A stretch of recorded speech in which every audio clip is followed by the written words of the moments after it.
हम कभी भी इस व्यासपीठ से उसको ना तो कोई धन दिए, ना कोई दौलत दिए, ना कोई रुपट्टा दिए, ना कोई वैभव दिए। एक बेलपत्र, जिस बेलपत्र ने भगवान कृष्ण की नानी, क्या नाम था भगवान कृष्ण की नानी का? यशोदा जी की मां, नंद बाबा की सास। आप लोग श्रीमद् भागवत कथा सुने होंगे तो उसमें वर्णन आया होगा।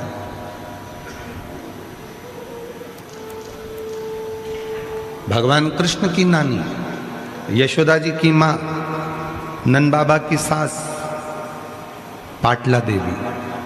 क्या नाम था? पाटला देवी। एक बेलपत्र के बल पर यशोदा जी की जितनी बहन थी सबके घर में बच्चे थे, पर यशोदा जी के घर में संतान नहीं थी। और पाटला देवी मां यमुना जी के तट पर जाकर पार्थिव लिंग का पूजन करती थी, और पाटला देवी पार्थिव लिंग का पूजन कर कर एक बेलपत्र शिव को समर्पित करती थी। शिव एक बूढ़े का रूप रखकर आ गए पाटला देवी के सामने, और पाटला देवी से कहा, पाटला तू मेरी आराधना करती है, साधना करती है, क्या चाहिए तुझको? मेरी बेटी यशोदा जी की गोद खाली है, बस उसके घर संतान हो जाए। ठीक है, इतनी सी बात हो जाएगी। तुम यशोदा जी से जाकर कह दो, नंदराय जी से जाकर कह दो कि श्रावण के महीने की जब पूर्णिमा हो, उस पूर्णिमा के दिन अपने घर पर संत ब्राह्मण को बुलाना, भोजन कराना।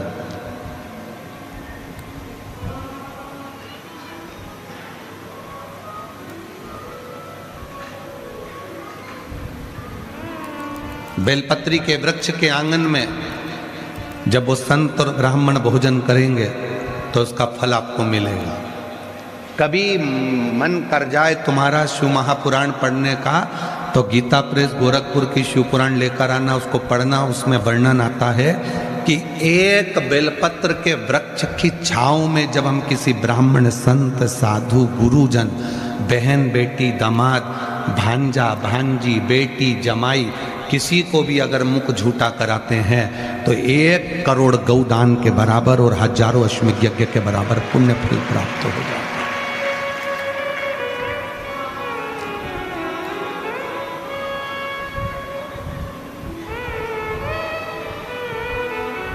पाटला देवी, यशोदा जी से कहो कि वो संतों को भोजन कराए।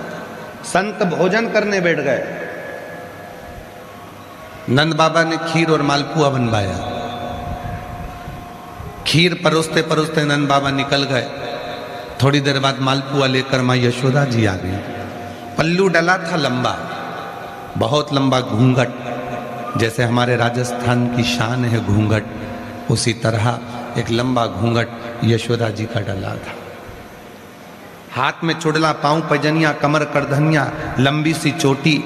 यशोदा जी की बड़ी सुंदर स्वरूप था माता का, और पूरा घूंघट से चेहरा ढका हुआ था। मालपुआ देने के लिए जैसे यशोदा जी आई, ब्राह्मण भोजन करते करते उन्होंने देखा नंद बाबा की दाढ़ी सफ़ेद है, नंद बाबा के बाल सफ़ेद हैं। हमको लगता है ये नंद बाबा के छोरे की बहू दिखती है, ऐसा लगता है कि नंद बाबा के घर के बेटे की बहू है, और इनके घर में कोई बच्चा नहीं दिख रहा। तो सारे संतों ने भोजन करते करते घूंघट की जो ओट में यशोदा जी थी उनको देख नहीं पाए, और सारे संत ब्राह्मणों ने कह दिया, पुत्र भव, पुत्र भव। जैसे ही यशोदा जी से कहा, यशोदा जी ने अपना घूंघट ऊंचा करा तो बाबाओं ने देखा कि नंद बाबा की दाढ़ी सफेद, बाल सफेद, यशोदा जी के भी बाल सफेद थे। 60 वर्ष के नंदराय जी और 55 वर्ष की यशोदा जी, बाल सफेद। सारे संत ब्राह्मणों के मन में आया कि हमारा तो अब आशीर्वाद गड़बड़ हो गया, हमने वर दे दिया। नंद बाबा जी हाथ जोड़कर बोले, बाबा जी आपने मेरी पत्नी को पुत्र होने का आशीर्वाद दिया है, बेटा होने का, पर हम तो इतनी उम्र के हो गए, अभी तक संतान नहीं हुई तो संतान कहां से आए? संतों ने कहा बेलपत्र के वृक्ष की छांव में जब भोजन करता ब्राह्मण कोई वर देता है, वो वर कभी खाली नहीं जाता।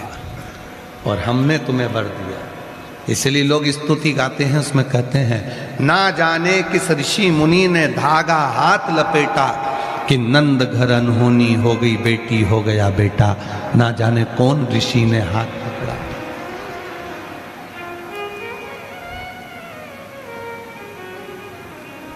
कौन ऋषि? और शिव की कृपा ऐसी हुई कि वो यशोदा जी के घर में रात्रि के समय पर कन्या ने जन्म लिया था और संतों की वाणी को पूर्ण करना था, इसलिए परमात्मा ने रात की रात कन्या को बदलकर बेटे को लाकर सुलवा दिया और वो क्रम पुत्र का पूरा पलटता है, चक्र पलटता है।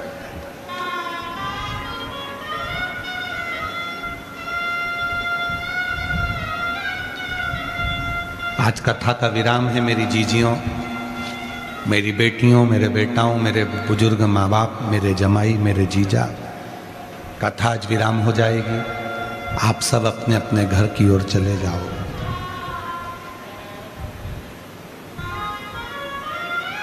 पर मायके में 7 दिन जो आपने शिव महापुराण की कथा इस पंडाल के अंदर बैठकर सुनी है, तुम भले घर चले जाओ, पर 7 दिन जो तुमने बाबा को निमंत्रण दिया है अपने घर में आने के लिए, आपका दुखड़ा मिटाने के लिए, आपकी गोदी भरने के लिए, आपका सुख प्राप्त करने के लिए, मेरा भोले बाबा तुम्हारे पीछे पीछे तुम्हारे घर तक जरूर आएगा और तुम्हारा दुखड़ा मिटाएगा।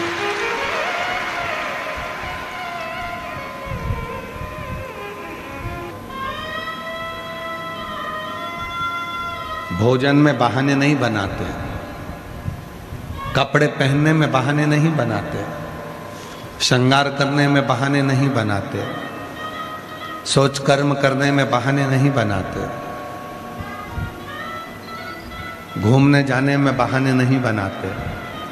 फिर भगवान शंकर की भक्ति करने में बहाना क्यों बनाना? किस लिए?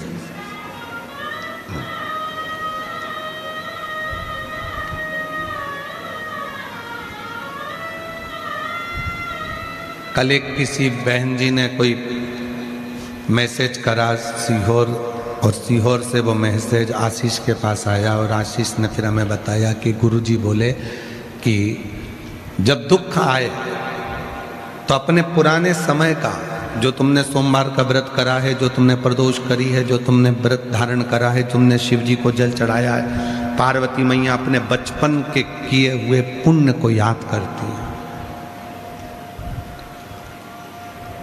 उससे लाभ मिलता है। तो हम निवेदन करेंगे जिन्होंने मैसेज करा उनको कि आप प्रैक्टिकल करिएगा। जब दुख की घड़ी हो, आपका पूर्व का 1 लोटा जल याद करिए, बचपन में करा हुआ सोमवार का व्रत, शिवरात्रि का व्रत याद करिए, वो आपके स्मरण में रहना चाहिए। और केवल सीहोर वाला बाबा इतना ही नहीं कहता, हम तो यहां तक कहते हैं, जब तुम्हारे बच्चे बड़े होंगे तो तुमसे कहेंगे तुमने हमारे लिए क्या करा।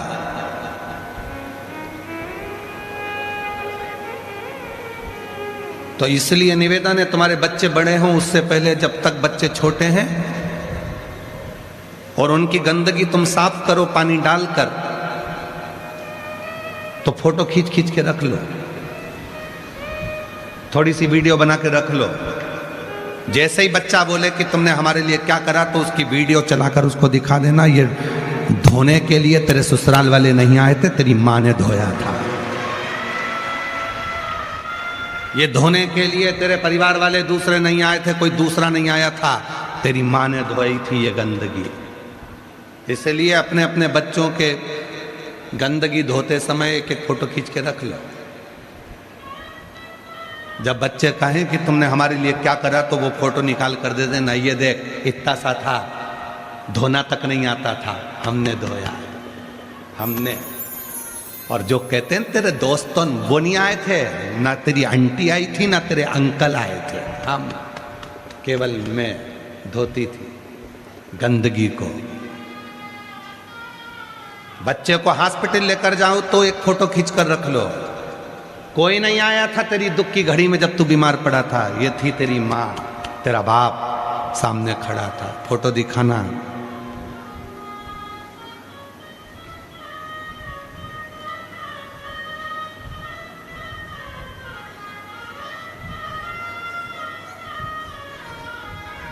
कोई नहीं आया था। उस समय पर तेरी माँ थी। अपने पुराने समय का स्मरण करो, बिल्कुल मत भूलो। कई सास अपनी अपनी बहुओं को अपनी अपनी पुरानी बात बताते हैं, भैया ऐसी गरीब परिस्थिति थी, भैया हमारा जीवन ऐसा था, भैया हमारा ऐसा जीवन था। बहुओं को लगता है क्या मम्मी तुम घिसी पिटी वही बात कहती हो। मम्मी इसलिए घिसी पिटी बात कहती है कि मम्मी चाहती है कि तू संभाल के चलना। अभी तो भगवान ने दिया है, उसको पकड़ कर चलना, कहीं हमारी जिंदगी जैसी जिंदगी तेरी ना हो जाए, इसलिए तुझे सुना सुना कर तुझे संभालना सिखा रही। और बहू को क्या लगता है कि मम्मी वही पुरानी पुरानी बातें घिसती रहती हैं, हमारी सास ऐसी थी, हमने ऐसा करा, हमने चूल्हे पे रोटी बनाई, हमने ये करा, हमने वो करा, हमने ये करा, हमने वो करा।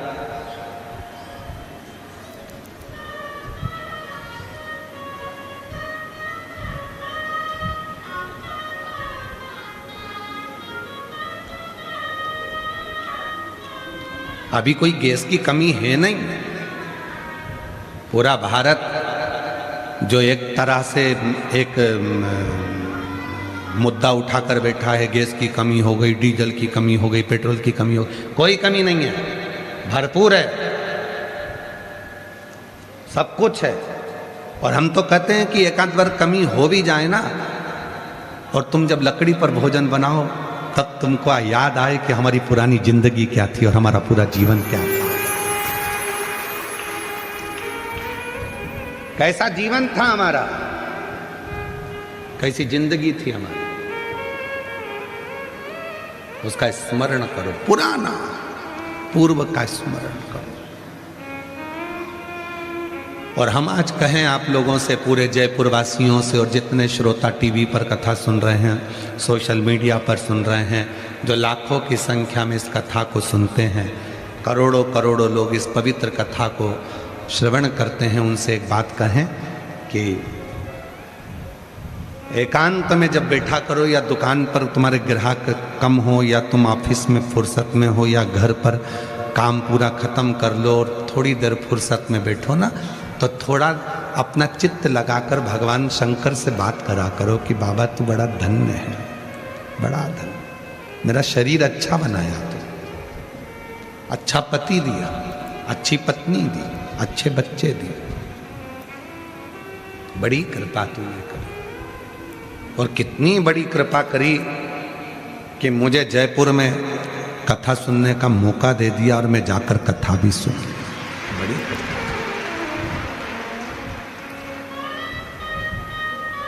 जो जैसी भावना लाया वो वैसा ही फल पाया, नहीं खाली उसे लौटाया, वो मन ही मन हर्षाया, और कर दिया माला माल काशी वाले, लुटा दिया भंडार काशी वाले ने, लुटा दिया भंडार काशी वाले ने, कर दिया माला माल काशी वाले ने। शिव को पहचानने की एक दृष्टि तुम्हारे पास में होना चाहिए। भक्ति को जानने में जितना व्यक्ति बहुत उन्नति की सीढ़ी पर चढ़ता चले जाता है, वो धीरे धीरे अपने सनातन धर्म पर उंगली उठाने लगता है। पर हम हमारे जजमान परिवार को, रावत परिवार को, हम बेरीवाल परिवार को, हम जितने जितने भी इस पवित्र कथा के जो मूल सूत्रधार बने हैं उनको धन्यवाद देते हैं कि बाबा ने आपको धन दिया पर आपका समर्पण अपने सनातन धर्म के प्रति रखा।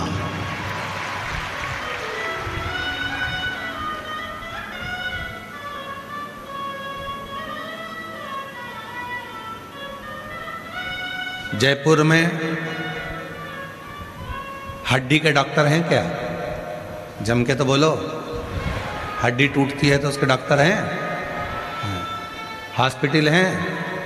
अरे बोलते तो जाओ। ठीक है, कभी हड्डी के डॉक्टर के पास जाना,